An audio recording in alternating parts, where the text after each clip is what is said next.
Baik, kita akan membahas hari ini pada pertemuan kali ini tentang penulisan Al-Quran. Ya, fase penulisan Al-Quran atau marahilu tadwinil Quran. Telah kita ambil bersama fase yang pertama dan kedua, yaitu pada zaman Nabi SAW dan pada zaman Abu Bakar As-Siddiq. Ya, jadi sebagai pengulangan secara ringkas bahwa Al-Quran itu di fase pertama sudah ditulis sejak zaman Nabi SAW beserta dengan urutan ya, ayat ya, surat dan ayatnya ya, beserta dengan apa urutannya. Hanya saja di fase yang pertama di zaman Nabi SAW Al-Quran itu sudah ditulis namun belum dikumpulkan menjadi satu mushaf. Masya Allah, barakallah. Jadi mushaf itu sudah ditulis dengan media yang sangat sederhana seperti yang jamaah saksikan. Ya, ini ada samaan kulit, pelepah kurma, atau lempengan batu, lempengan kayu, sampai seperti tulang belikat itu ya. Itu sarana atau media yang ada untuk menulis di zaman itu. Dengan segala keterbatasannya, karena memang di situ ada kebaikan, ditulislah ya Al-Quran. Hanya saja belum dikumpulkan menjadi satu mushaf. Itu yang perlu dicatat. Namun demikian urutan ayat Al-Qur'annya telah diletakkan di tempatnya masing-masing. Demikian juga suratnya, itu telah sempurna di zaman Rasulullah SAW. Dalilnya apa? Dalilnya adalah hadis Abdullah bin Abbas dari Utsman bin Affan radhiyallahu anhum.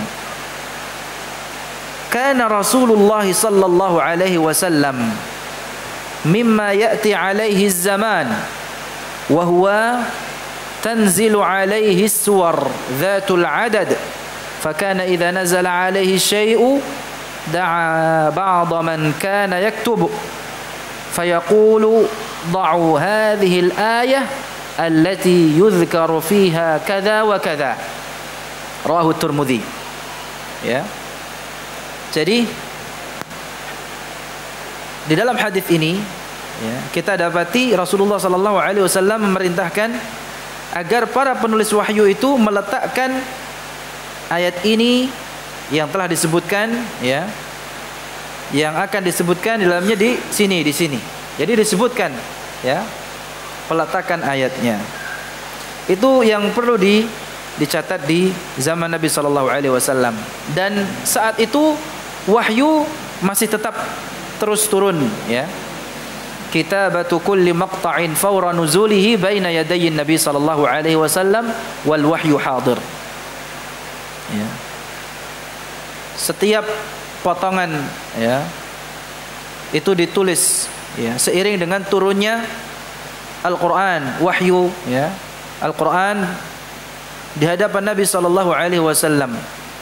Dan Al-Quran saat itu masih tetap ya turun ya. Nah, apa yang dikatakan oleh Zaid bin Thabit, sahabat Zaid ya bin Thabit radhiyallahu an, ini merupakan kesaksian yang tidak terbantahkan bahwa Al-Quran itu sudah ditulis sejak zaman Nabi.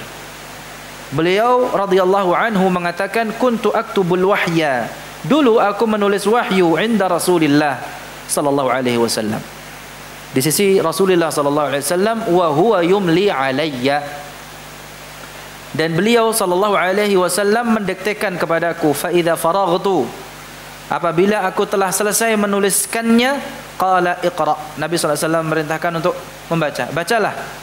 Fa aqra'uhu, kemudian kata Zaid bin Thabit, aku bacakan.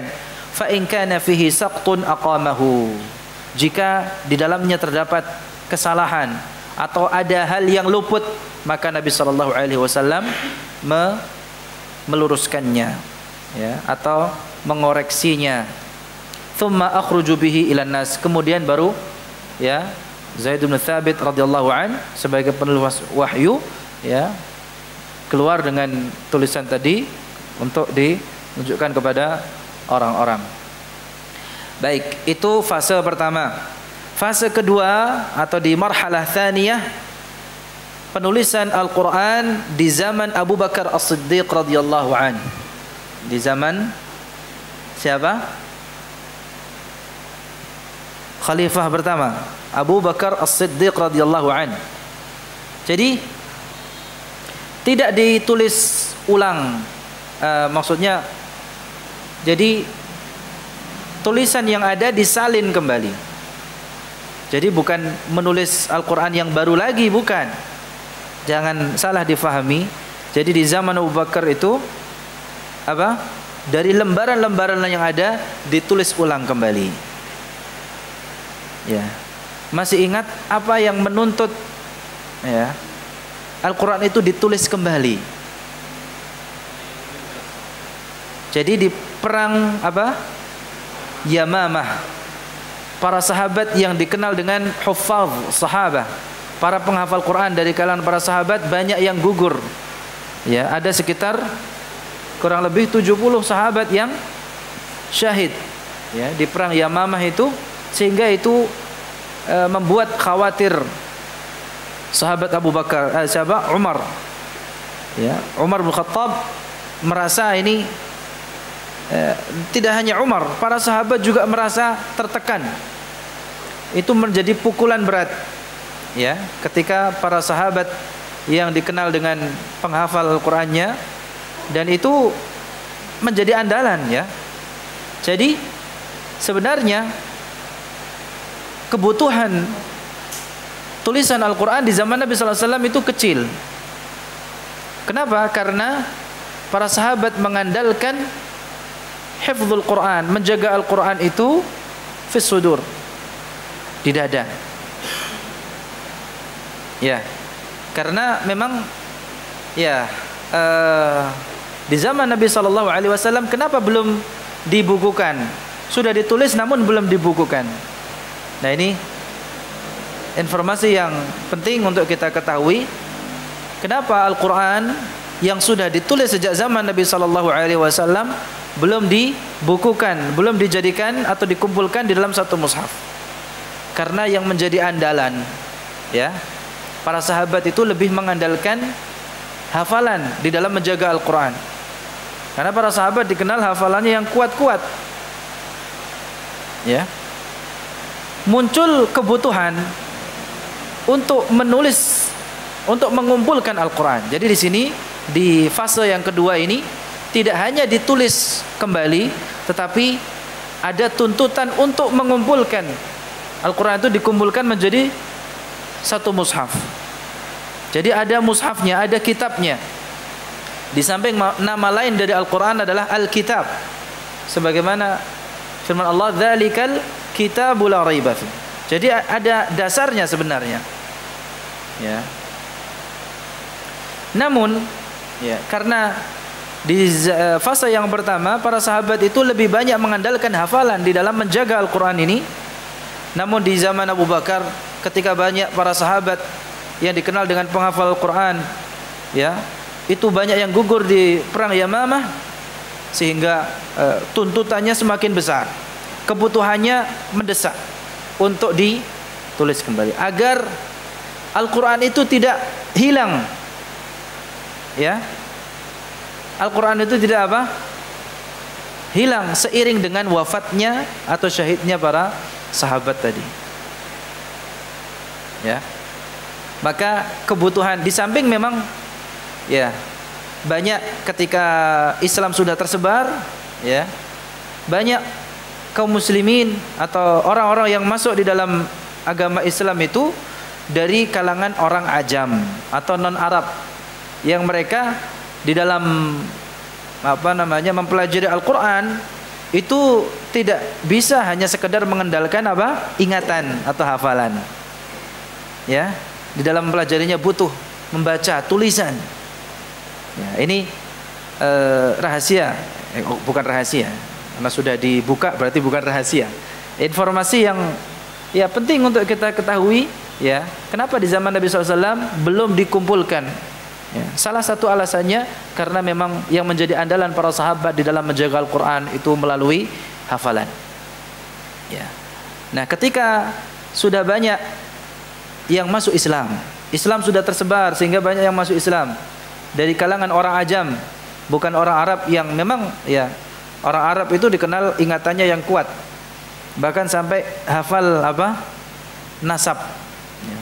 Silsilah keturunan itu bisa dihafal. Kalau kita paling banter apa? Kakek yang keempat saja rata-rata tidak tahu. Kok kakek? Buyut ya? Ya. Kok buyut ya? Buyut saja maksudnya urutan bapak kita, kakek kita. Terus atasnya lagi siapa? Saya yakin banyak yang tidak tahu. Karena memang bukan tradisi kita, bukan kebiasaan kita. Tapi kalau orang Arab ya itu dikenal dengan ingatan yang kuat sampai hafal apa silsilah keturunannya sampai mungkin generasi generasi apa namanya sampai mungkin kalau Nabi Muhammad SAW sampai siapa ya hubungannya sampai ke Nabi Ibrahim ya Nabi Ismail ya dan seterusnya, dan itu menjadi sebuah tradisi ya, bahkan merupakan mungkin sebuah aib kalau orang tidak tahu asal usul keturunannya. Kalau kita kan biasa-biasa saja ya. Ya. Kita kadang ketemu orang, ternyata ketika ada acara keluarga gitu ya, ternyata masih saudara gitu ya, masih satu rumpun gitu. Termasuk kita orang Indonesia kalau umumnya digabung-gabungkan satu apa? Baik. Kembali ke tadi. Apa yang menuntut Al-Quran ditulis kembali ya dari lembaran-lembaran yang ada ya atau dari media yang ada kemudian dikumpulkan dalam lembaran-lembaran mushaf. Karena banyak para sahabat yang meninggal dunia, khawatir apa? Al-Quran itu sirna atau hilang bersamaan dengan meninggalnya para sahabat tersebut radhiyallahu anhum. Namun demikian ya, usulan Umar bin Khattab kepada Abu Bakar, apakah diterima begitu saja oleh Abu Bakar? Tidak. Kenapa? Karena usulan tersebut ya, ini belum pernah dilakukan oleh Rasulullah sallallahu alaihi wasallam. Ini menunjukkan bahwa para sahabat itu di dalam memegang sunnah itu tidak main-main. Ini menunjukkan bahwa para sahabat itu hati-hati ya di dalam melakukan suatu amalan ya, apalagi ini berhubungan dengan Al-Quran ya, sangat berhati-hati. Apa yang pernah dilakukan oleh Nabi SAW ya. Namun karena ini ada kebaikan di dalamnya, Umar ya tidak begitu saja juga menyerah ya. Oh ya sudah gitu ya, kalau usulan saya diterima alhamdulillah, enggak ya, enggak demikian. Ini juga menunjukkan akan ya kekuatan ya argumen Umar bin Khattab radhiyallahu an, yang beliau ini ya tidak sembarangan ya ketika para qari, para hafidh Al-Quran dari kalangan para sahabat gugur di medan perang Yamamah, dan itu cukup mengkhawatirkan. Dan sahabat Umar bin Khattab yang saat itu belum menjadi khalifah ya, wallahu alam mungkin tarafnya sampai penasehat khalifah gitu ya, karena sahabat yang senior, yang mulia ya, yang itu memandang sesuatu yang baik ya. Dalam hal ini Umar bin Khattab tidak hanya masalah penulisan Al-Quran, bahkan di zaman beliau sendiri juga ada apa? Salat tarawih berjamaah ya kan. Kata Umar bin Khattab radhiyallahu an, huwa wallahi khair, ketika mengusulkan agar Al-Quran itu ditulis kembali, disalin kembali, kemudian dikumpulkan jadi lembaran-lembaran mushaf itu apa yang beliau katakan? Huwa wallahi khair. Itu insya Allah ya pasti baik. Ya. Demi Allah ada kebaikan. Ya. Terus ya.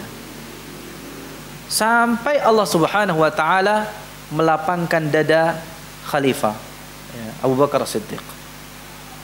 Artinya sahabat Umar ketika memandang sesuatu itu baik ya, apalagi beliau yakin ini tidak bertentangan ya, tidak bertentangan, tapi tetap terus ya mengusulkan hal tersebut kepada Abu Bakar As-Siddiq.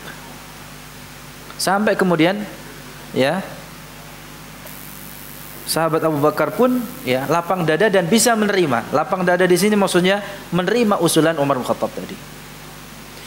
Demikian juga sahabat Zaid bin Thabit yang di zaman Nabi sallallahu alaihi wasallam ditunjuk sebagai penulis wahyu, maka sebelum sahabat yang lainnya Abu Bakar As-Siddiq menunjuk pula siapa? Zaid bin Thabit. Zaid bin Thabit juga demikian. Walaupun beliau ditunjuk sebagai penulis wahyu di zaman Nabi sallallahu alaihi wasallam, kemudian sebagai kehormatan ya beliau ditunjuk kembali untuk menuliskan kembali Al-Qur'an ya, mengumpulkan Al-Qur'an ya. Itu tidak serta-merta beliau langsung menerima usulannya, padahal ini instruksinya siapa? Khalifah ya. Apa kata Zaid bin Thabit? Saya ingat, wallahi law kallafuni naqla jabalin minal jibal ma kana athqala alayya min dhalik. Ini menunjukkan bahwa ya menulis Al-Qur'an itu merupakan amanah yang berat, tanggung jawab yang tidak biasa. Ini berat. Karena kata beliau, demi Allah, kalaulah semua orang ini memaksaku untuk memindahkan salah satu di antara gunung, itu tidak lebih berat daripada apa? Mengemban tanggung jawab ini. Ya, sekali lagi perkataan beliau ini menunjukkan bahwa apa? Menulis Al-Qur'an itu bukan hanya sekedar tulisan biasa, sekedar menulis seperti nulis buku atau nulis kitab, enggak. Ini kalamullah yang ditulis, Al-Qur'an.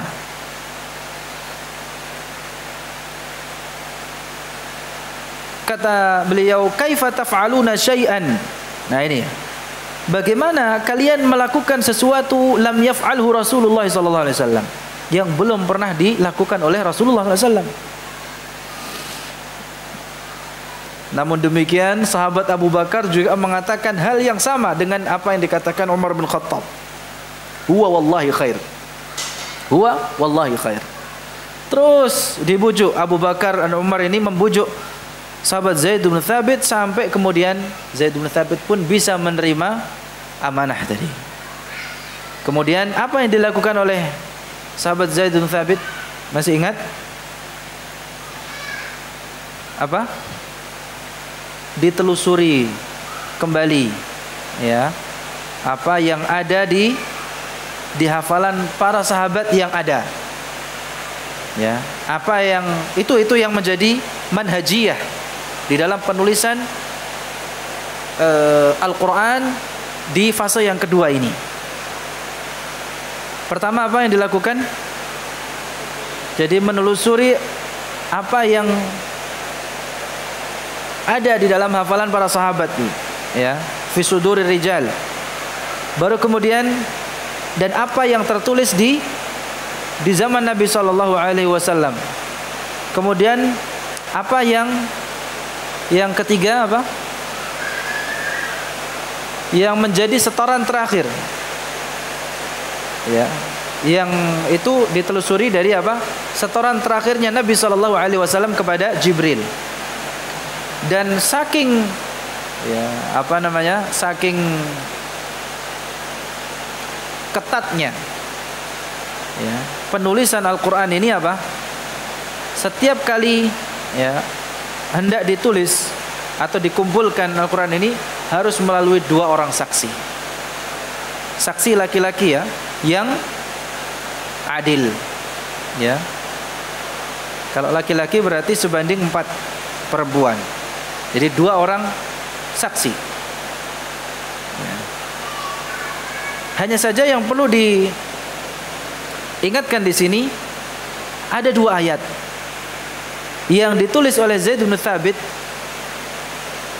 ya. Ada 2 ayat yang ditulis oleh Zaid bin Thabit namun tidak melalui 2 orang saksi. Hanya 1 orang saksi sahabat saja. Dan sahabat itu namanya adalah Khuzaimah bin Thabit al-Ansari. 2 ayat itu adalah ayat 128 sampai dengan 129 dari surat At-Taubah. Laqad ja'akum rasulun min anfusikum sampai akhir surat ya. Namun walaupun itu melalui hanya 1 saksi itu diterima ya. Karena Nabi SAW menjadikan persaksiannya Khuzaimah ini sebanding dengan persaksian 2 orang. Nah, ini yang mungkin sebagai tambahan faedah atau maklumat di sini, informasi, ada 2 ayat yang ditulis oleh Zaid bin Thabit radhiyallahu an. Namun ya, di dalam pengumpulan Al-Qur'an ini ya, di fase kedua ini hanya melalui 1 orang saksi. Kalau yang lain harus 2 orang saksi. Ada 2 ayat, ayat 128 sampai dengan 129 surat At-Taubah hanya melalui 1 orang saksi saja, yaitu saksinya sahabat Khuzaimah bin Thabit al-Ansari. Karena Rasulullah SAW ya menjadikan persaksian atau kesaksian sahabat Khuzaimah bin Thabit al-Ansari ini sebanding ya dengan persaksian 2 orang. Sehingga 2 ayat tadi walaupun dari seorang sahabat itu diterima. Syahadatu Khuzaimah birajulaini. Baik. Di fase ini juga jamaah sekalian ya, mulai muncul penamaan Al-Qur'an itu sebagai mushaf. Mulailah apa? Muncul penamaan Al-Qur'an itu sebagai apa? Mushaf. Ketika selesai pengumpulan Al-Qur'an yang diusulkan oleh Umar bin Khattab ya, diinisiasi oleh Umar bin Khattab, kemudian diinstruksikan oleh Khalifah Abu Bakar As-Siddiq radhiyallahu an kepada sahabat Zaid bin Thabit, sehingga seperti yang antum saksikan ya, Al-Qur'an itu sudah menjadi apa? Kumpulan lembaran ya, mushaf ya, sesuai dengan urutan ayatnya. Kemudian para sahabat sepakat menamai kumpulan lembaran-lembaran itu sebagai istilahnya mushaf. Ya, mushaf itu artinya apa? Kumpulan lembaran-lembaran ya yang ditulis di dalamnya Al-Qur'an. Mushaf itu apa? Penamaan mushaf itu, jadi mushaf dinamakan dengan mushaf karena apa? Itu lembaran-lembaran yang dikumpulkan yang di dalamnya tertulis kalamullah. Maka dari sini ya diambil kesimpulan Al-Qur'an itu ya, dinamakan dengan mushaf atau mushaf Al-Qur'an. Kita bisa menyebutnya mushaf Al-Qur'an atau Al-Qur'an itu sendiri. Ya. Manakala atau tatkala Al-Qur'an itu sudah dikumpulkan menjadi seperti ini, kitab Al-Qur'an ya, atau mushaf Al-Qur'an, kita sebut sebagai mushaf Al-Qur'an ya. Dan di situ nanti ada hukum-hukum tersendiri terkait dengan mushaf. Jadi setelah Al-Qur'an dikumpulkan menjadi sudah sudah dijilid ya, sudah dibukukan, maka itu istilahnya namanya apa? Mushaf. Nah, nanti ya di dalam mushaf ini ada hukum-hukum tersendiri. Termasuk kalau umpamanya boleh nggak kita membawa mushaf Al-Qur'an ini ke negeri kafir? Ada hukumnya. Termasuk kalau ini mushaf ini ya, boleh nggak dibawa ke toilet dan lain sebagainya, itu adalah hukum-hukum yang terkait dengannya. Baik, sekarang kita masuk ke fase yang ketiga, yaitu penulisan Al-Quran di zaman Uthman ibnu Affan. Jadi dari lembaran-lembaran yang ditulis sebelumnya di zaman Abu Bakar kemudian ditulis kembali, dinasakh. Perhatikan, naskhu iddati masahif.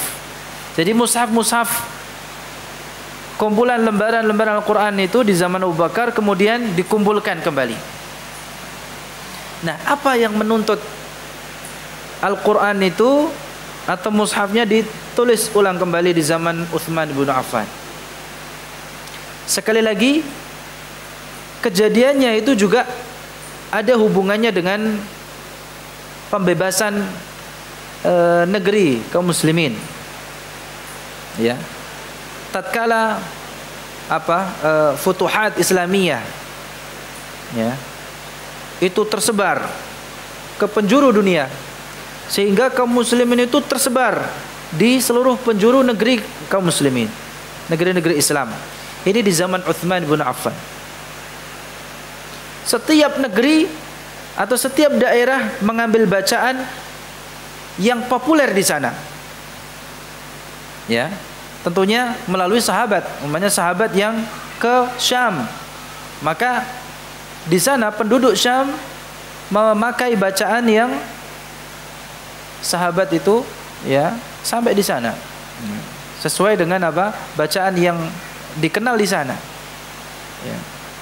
Sehingga ini menimbulkan perbedaan cara membaca, bentuk bacaan, dengan perbedaan yang sengit gitu ya, dengan perbedaan yang tajam. Perbedaannya sangat tajam, sehingga di kalangan para sahabat ini, ya, atau di kalangan kaum muslimin semacam ada perpecahan disebabkan karena perbedaan bacaan Al-Quran. Tentu ini mengkhawatirkan semakin jauhnya, ya, kaum muslimin dari Rasulullah SAW. Kalau di zaman Nabi kan para sahabat ketika ada perbedaan bacaan, yang itu juga pernah dialami oleh Umar bin Khattab dengan salah seorang sahabat, ya, itu langsung bisa diklarifikasi, bisa langsung diadukan kepada Rasulullah, selesai masalah. Tapi ketika Rasulullah sudah wafat, ya, kemudian kaum muslimin ini bermacam-macam, ya, latar belakang atau latar istilahnya asal daerahnya, asal wilayahnya, asal negerinya bermacam-macam, sehingga ini hampir-hampir saja menimbulkan perpecahan dari perbedaan bacaan tadi hingga sampai hampir menjadikan perpecahan di tubuh kaum muslimin. Dan ini mengkhawatirkan jelas, ya. Terlebih di pembebasan atau perang Armenia dan Azerbaijan, ya. Ini sampai sekarang, ya, Armenia dan Azerbaijan, ya. Namun, ya, khususnya di zaman Utsman bin Affan ini perbedaan bacaan ini hampir-hampir menimbulkan perpecahan di tengah atau di tubuh kaum muslimin, ya. Tepatnya di perang Armenia, Fathu Armenia, ya, antara ahlul Iraq dengan ahlul Syam, ya. Jadi orang-orang Irak dengan orang-orang Syam ini dulu, ya, bukan sekarang. Jangan dibawa, ini kita bawa kejadiannya zaman Utsman bin Affan. Jadi peperangan Armenia dan Azerbaijan ini ada kaum muslimin dari Irak dan kaum muslimin dari Syam, ini mereka saling gontok-gontokan dalam masalah bacaan Al-Quran ini. Dan hal ini disaksikan oleh sahabat Hudzaifah ibnul Yaman radhiyallahu anhu.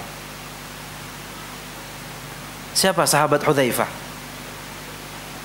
Para jamaah kenal siapa sahabat yang bernama Hudzaifah ibnul Yaman? Sahibu sirrin Nabi sallallahu alaihi wasallam. Di zaman Nabi, beliau itu dikenal siapa? Orang yang memegang rahasia Nabi sallallahu alaihi wasallam. Makanya sampai Umar bin Khattab radhiyallahu an pernah nanya, khawatir beliau termasuk apa? Golongan orang munafik. Ya. Nah, sahabat Hudzaifah ibnul Yaman, ya, Hudzaifah ibnul Yaman ini menyaksikan ya kejadian demikian, ya gontok-gontokannya penduduk Irak dengan penduduk Syam ya di peperangan Armenia ini, kemudian mengajukan ya usulan kepada Khalifah Utsman bin Affan radhiyallahu an untuk ya mengetahui hal ini, menyadari akan masalah yang ada di tengah kaum muslimin ini sebelum kaum muslimin itu berselisih di dalam kitab suci mereka sebagaimana berselisihnya ahli kitab Yahudi dan Nasara.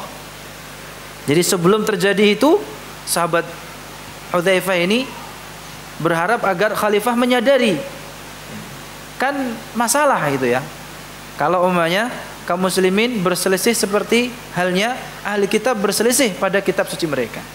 Sebelum terjadi itu, sahabat Hudzaifah menyarankan ya, mengusulkan, meminta, memohon kepada khalifah untuk menyadari hal itu.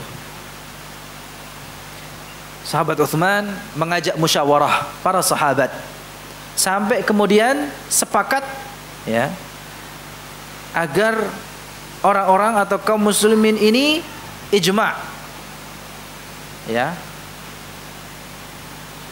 pada satu mushaf, sepakat apa namanya, satu mushaf saja. Karena mushaf yang ada di zaman Abu Bakar banyak ya. Kemudian ini yang ada ini mushaf yang ada dikumpulkan, kemudian disepakati satu mushaf saja yang menjadi istilahnya standarnya. Tapi tetap mushaf Utsmani itu banyak juga ya. Yang kita kenal sekarang Masahif Utsmaniyah atau mushaf-mushaf Utsmani itu tidak hanya satu. Ya.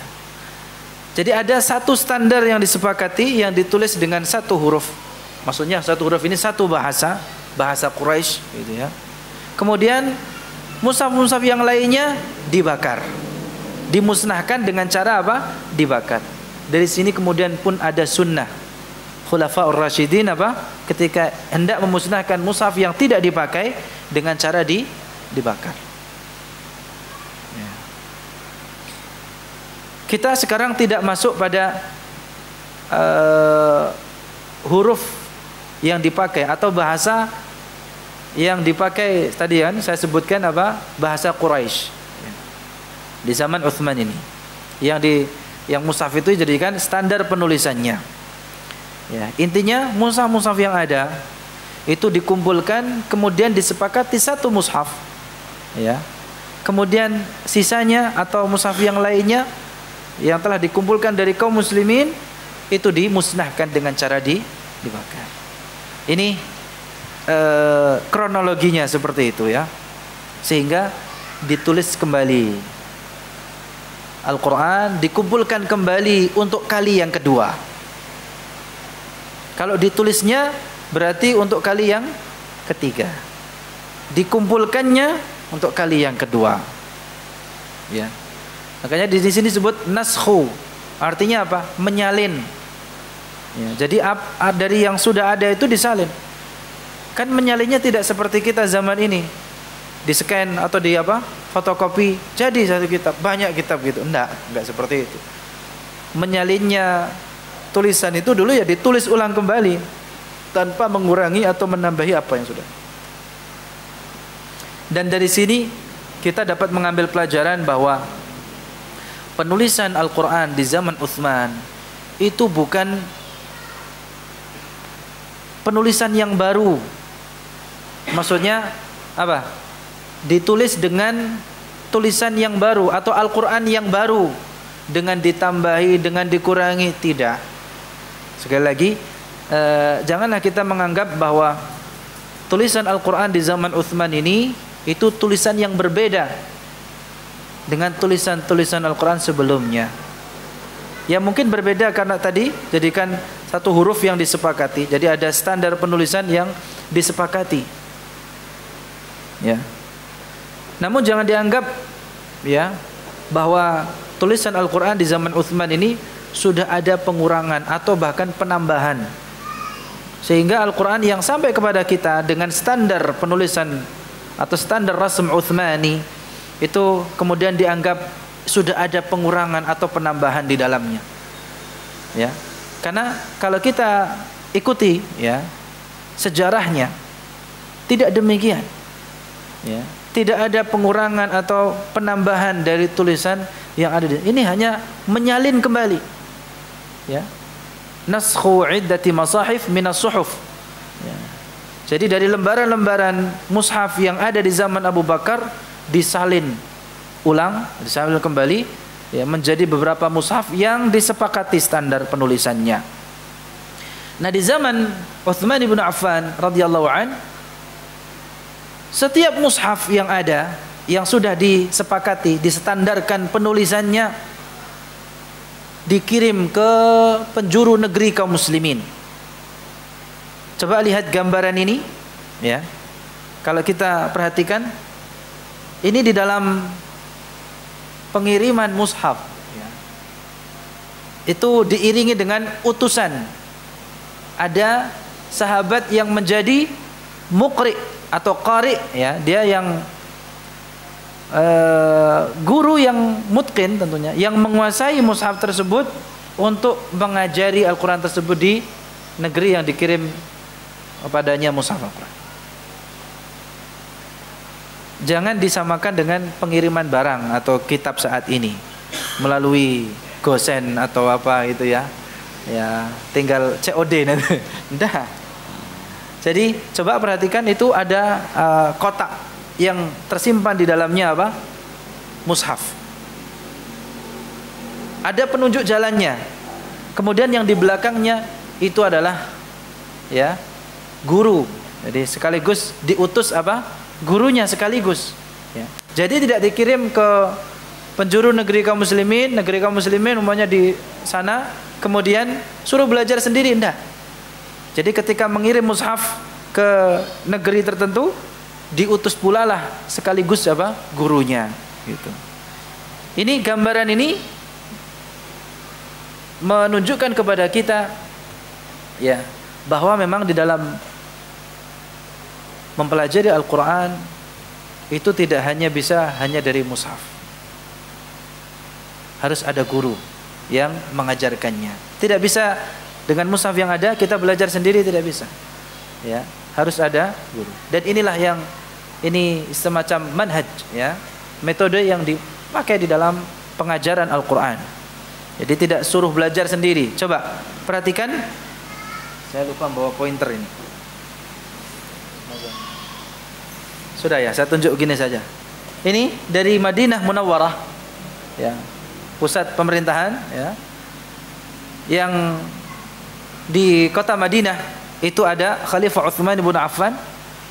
Beliau mengkhususkan mushaf untuk pribadi beliau atau yang dipegang sendiri oleh beliau, yang kemudian mushaf tersebut dinamai dengan Mushaf Al-Imam, Mushaful Imam. Penamaan mushaf ini sebagai mushaf imam ya, bisa dimaknai sebagai mushaf induk, atau imam itu yang dimaksud adalah Khalifah Utsman bin Affan. Jadi ada dua alasan penamaan mushaf yang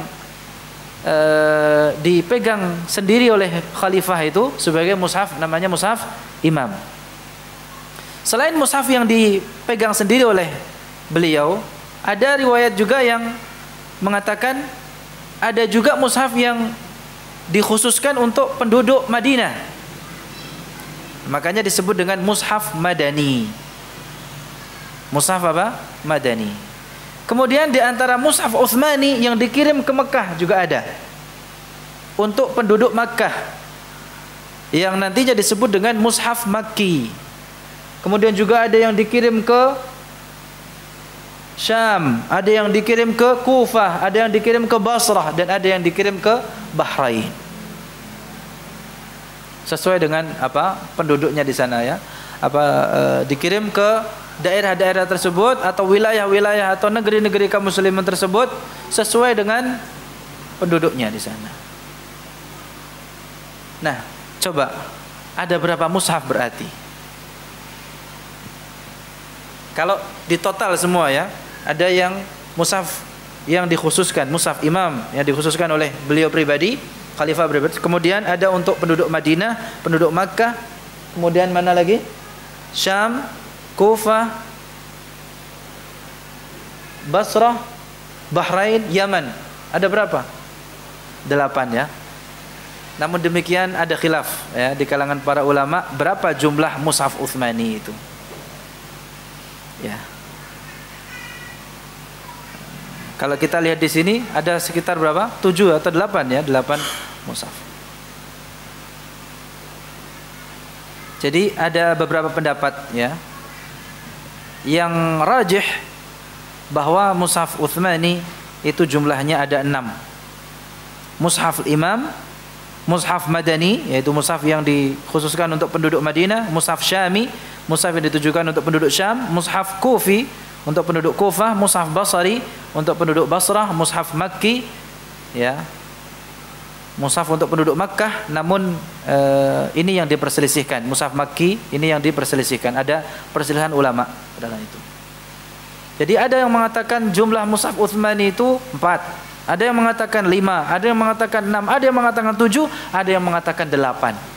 Kalau kita hitung tadi ada berapa? Sekitar 8 gitu ya.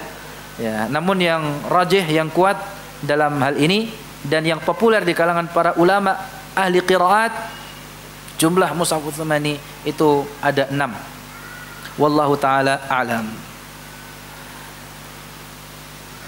Baru kemudian di fase berikutnya ya, setelah fase atau zaman Utsman, kaum muslimin menulis ulang kembali, menyetak ulang dengan jumlah yang tak terhingga ya, dari mushaf yang ada dengan standar penulisan Khalifah Utsman dari Utsmani, standar Utsmani ya, maksudnya ini standar bukan standarnya khalifah sebenarnya, tapi itu standar yang disepakati oleh khalifah dan tim para sahabat yang mereka ijma' istilahnya, sepakat di dalam standar penulisannya. Kemudian dengan standar itu kaum muslimin mencetak ya, memperbanyak ya naskah atau mushaf-mushaf ini dengan jumlah yang tak terhingga, apalagi sekarang ya. Di samping itu juga munculnya karya-karya para ulama, kitab-kitab yang dijadikan sandaran. Ya, ada kitab-kitab yang secara khusus ditulis ya oleh para ulama di dalam menjaga keautentikan tulisan Al-Qur'an. Kitab-kitab yang berisi di dalamnya ilmu rasmil masahif. Ya, yang dengannya para ulama ya menjadikan rujukan atau sandaran di dalam penulisan mushaf ini. Ya. Kemudian yang ada sekarang ini tulisannya itu bukan sembarang tulisan. Ya, mungkin kita akan melihat sama saja dengan tulisan yang lainnya, sebenarnya tidak. Ada kaidah-kaidah penulisan yang itu hanya berlaku di dalam penulisan mushaf. Ya, istilahnya rasmul mushaf yang berbeda dengan rasm imla'i. Kaidah penulisan yang ada dalam kaidah penulisan pada umumnya, dan itu ya telah menjadi maklum adanya ya di kalangan para ulama ya. Ilmu tersebut dikenal dengan ilmu rasm Quran atau rasmul mushaf. Alhamdulillah selesai untuk penulisan Al-Quran. Insyaallah pertemuan berikutnya kita akan membahas penukilan Al-Quran secara lesan. Ya, kalau tulisan kan sudah, dan Al-Quran sampai kepada kita ya, diajarkan oleh Nabi SAW kepada para sahabat, disampaikan kepada generasi setelahnya sampai kepada kita melalui tulisan, sebagaimana yang telah kita bahas bersama. Kemudian nanti insyaallah pertemuan berikutnya tentang bagaimana Al-Quran itu sampai kepada kita, penukilan Al-Quran, pengambilan Al-Quran secara lesan atau bacaannya. Demikian ya kajian kita pada kesempatan kali ini, mudah-mudahan bermanfaat. Wassallallahu wasallam ala nabiyyina Muhammad wa ala alihi washabihi ajma'in. Alhamdulillahirabbil alamin. Wallahu a'lam bissawab. Subhanakallahumma bihamdika asyhadu an la ilaha illa anta astaghfiruka wa atubu ilaik. Assalamualaikum warahmatullahi wabarakatuh.